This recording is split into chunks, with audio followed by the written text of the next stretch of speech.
열왕기상 18장 41절부터 46절까지 한 절씩 교독하겠습니다. 엘리야가 아합에게 이르되 올라가서 먹고 마시소서, 큰 비 소리가 있나이다. 아합이 먹고 마시러 올라가니라. 엘리야가 갈멜산 꼭대기로 올라가서 땅에 꿇어 엎드려 그의 얼굴을 무릎 사이에 넣고 그의 사환에게 이르되 올라가 바다 쪽을 바라보라. 그가 올라가 바라보고 말하되 아무것도 없나이다. 이르되 7번까지 다시 가라. 7번째에 이르러서는 그가 말하되 바다에서 사람의 손만한 작은 구름이 일어나나이다. 이르되 올라가 아합에게 말하기를 비에 막히지 아니하도록 마차를 갖추고 내려가소서 하라 하니라. 조금 후에 구름과 바람이 일어나서 하늘이 캄캄해지며 큰 비가 내리는지라. 아합이 마차를 타고 이스라엘로 가니 여호와의 능력이 엘리야에게 임하매 그가 허리를 동이고 이스라엘로 들어가는 곳까지 아합 앞에서 달려갔더라. 아멘. 무엇이든지 막히면 위험합니다. 수도가 막히면 물이 안 나오고, 대화가 막히면 관계가 멀어지고, 혈관이 막히면 쓰러지고, 숨이 막히면 죽습니다. 통해야 삽니다. 하나님과의 관계도 통해야 됩니다. 말씀과 기도로 하나님과 통해야지 우리 영혼이 살고, 영혼이 살아야지 하나님 주시는 은혜와 복을 우리가 누리며 살 수 있습니다. 지금 이스라엘은 우상 숭배로 하나님과의 관계가 꽉 막혀 있습니다. 엘리야는 갈멜산에서 바알과 아세라 850명 선지자와 영적인 대결을 벌였습니다. 그러니까 기도 대결을 벌인 거죠.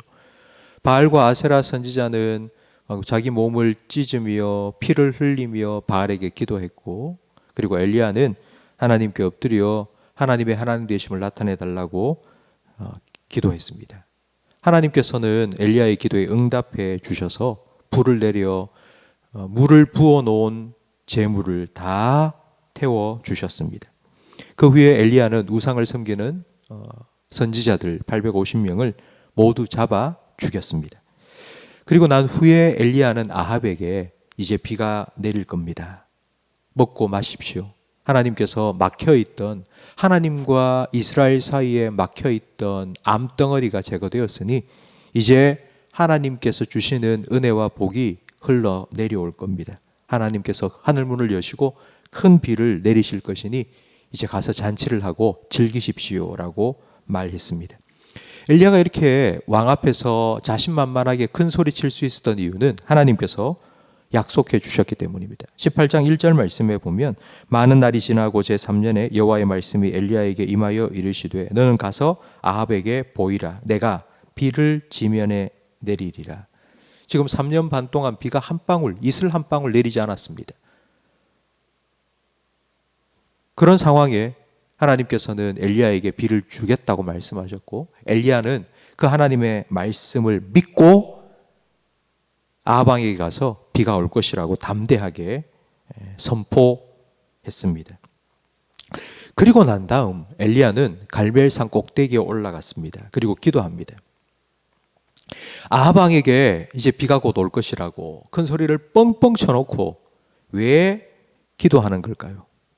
기도 안 해도 하나님께서 약속하셨으니까 비 올 거 아닙니까?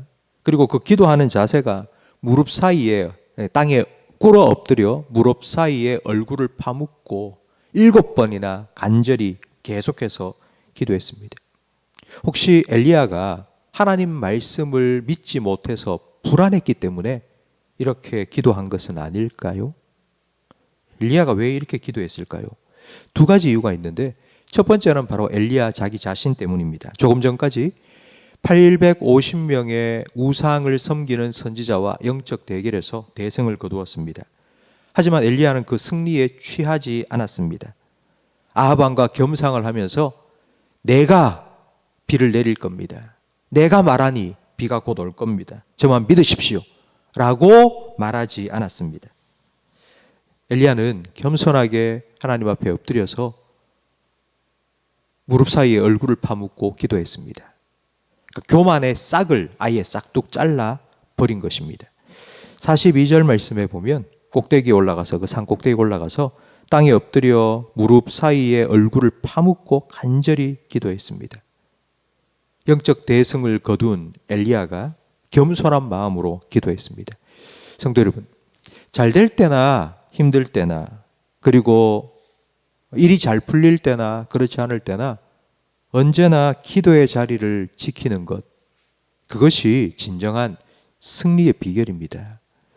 우리가 힘들 때 기도하는 것만큼이나 잘 될 때도 기도할 수 있어야 합니다. 이것이 기도의 줄을 놓지 않는 것입니다. 엘리야가 간절하게 기도한 두 번째 이유는 이스라엘 백성을 위한 것입니다. 7번이나 기도했습니다. 그 7번째 돼서야 사람의 손만한 작은 구름이 바다에서 일어나는 것을 보고 엘리야는 기도의 자리에서 일어났습니다. 왜 하나님께서는 빨리 응답해 주시지 왜 7번이나 기도하기까지 기다리셨을까요? 왜 즉각적으로 응답해 주지 않고 7번이나 기도하도록 하나님께서는 응답을 넣어주셨을까요? 3년 반 동안 아합 왕 그리고 이스라엘 백성은 비가 오지 않았기 때문에 자기가 믿는 바알과 아세라에게 얼마나 많은 기도를 드렸겠습니까? 근데 비가 오지 않았죠. 근데 지금은 엘리야가 산 꼭대기에 올라가서 기도하는 모습을 이스라엘 백성이 보고 있습니다. 7번이나 간절히 기도한 후에 이제 비가 쏟아집니다. 이스라엘 백성이 그거 보고 무슨 생각을 했겠습니까? 비가 올 때가 돼서 왔겠지. 나을 때가 되어서 나았겠지. 잘 될 때가 되어서 잘 되었겠지. 라는 말을 할 수가 없었을 것입니다. 야, 저렇게 기도하니 하나님께서 그 기도에 응답하셔서 비를 내리시는구나. 이건 하나님이 하신 일이야. 라는 것을 이스라엘 백성이 분명히 깨닫게 되었을 것입니다. 엘리야는 전심으로 하나님을 향하여 기도했고 하나님께서는 그 기도에 응답해 주셨고 그 기도의 응답으로 하나님께서는 하나님 되심을 엘리야와 이스라엘 백성과 아합 왕 앞에서 보여주셨습니다. 엘리야는 기도의 본을 보여주었습니다. 하나님이 약속하신 말씀을 믿고 기도했고요. 그리고 승리에 취하지 않고 겸손히 꿇어 엎드려 기도했고 7번이나 끊임없이 간절히 계속해서 기도했습니다.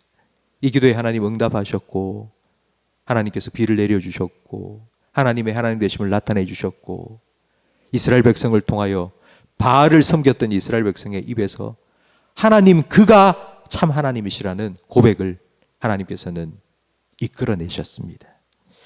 성도 여러분, 이 엘리야의 기도의 본을 여러분도 따라가지 않으시겠습니까? 믿음으로 기도하고 겸손하게 기도하고 여러분 계속해서 끊임없이 기도하십시오. 엘리야의 기도에 응답하신 하나님께서 우리의 기도에도 응답해 주실 겁니다. 여러분 좀 늦는다 할지라도 실망하지 말고 낙심하지 말고 여러분 계속하여 기도하십시오. 마침내 하나님께서 하늘문을 여시고 하나님의 때에 우리의 기도에 응답해 주실 겁니다. 그 하나님의 응답은 그냥 내 기도에 응답해 주셨구나, 너무 좋다, 우리의 찬양으로만 끝나는 것이 아니라 우리를 보고 있는 우리 주변에 있는 많은 사람들, 이게 우리의 가족이 될 수도 있고 그리고 또 함께 교회를 섬기고 주님을 예배하는 우리 성도들이 될 수도 있습니다. 그분들이 볼 때에도 이야 진짜 하나님 살아계시는구나, 하나님께서 우리 기도에 응답해 주시는구나, 저분을 보니 하나님이 살아계시는 것이 맞구나, 이런 간증을 하나님께서 분명히 허락해 주실 겁니다. 여러분 그 하나님을 기대하십시오. 엘리야처럼 겸손하게 기도하시고 끊임없이 기도하시고 하나님께서 여러분에게 찾아오셔서 응답하실 때에 그 일을 통하여서 더 큰 영광을 하나님께 올려드릴 수 있는 복된 기도의 삶을 살아가시기를 축복합니다. 기도하겠습니다. 하나님 아버지 감사합니다. 엘리야의 기도에 응답해 주신 것처럼 우리도 엘리야처럼 기도하기 위하여서 하나님께 나아와 기도하오니 주님 우리 기도에 응답해 주시옵소서. 하나님의 약속의 말씀을 붙잡고 기도할 때에 하나님 말씀하신 대로 우리에게 이루어 주시옵소서.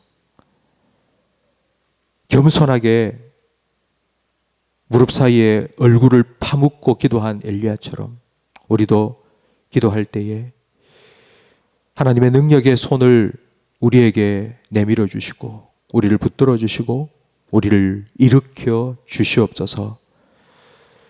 끊임없이 계속하여서 마침내 주님께서 우리의 삶에 찾아오셔서 우리의 기도를 간증으로, 우리의 간구를 찬양으로 바꾸실 그때까지 기도할 수 있도록 우리에게 믿음을 더하여 주시옵소서. 우리 기도에 응답해 주셔서 하나님의 하나님 되심을 나타내 주시며 우리를 기도의 본보기로 사용하여 주시옵소서. 예수님 이름으로 기도합니다. 아멘. 우리